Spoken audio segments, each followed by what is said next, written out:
Ik wil graag gebruik maken van mijn drone om gegevens van mijn vluchtveld te verzamelen.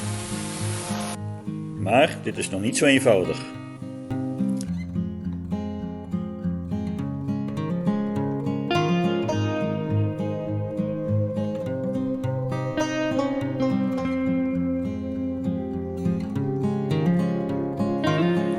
Iedere 5 veldjes heb ik een nummer neergelegd om alle veldjes terug te vinden op de video.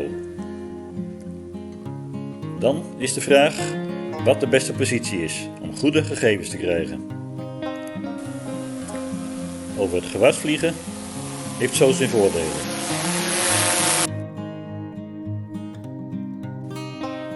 Dit is niet de manier. En dan de vlieghoogte.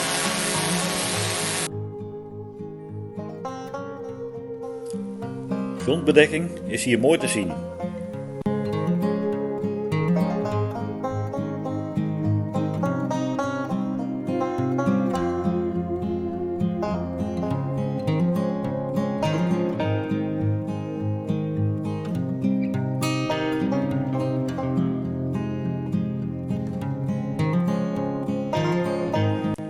Hier de ontwikkeling en stand en andere zaken.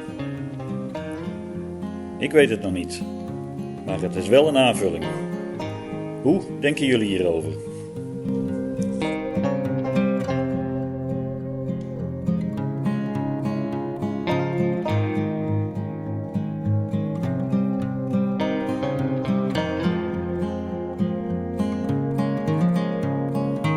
Bedankt voor het kijken.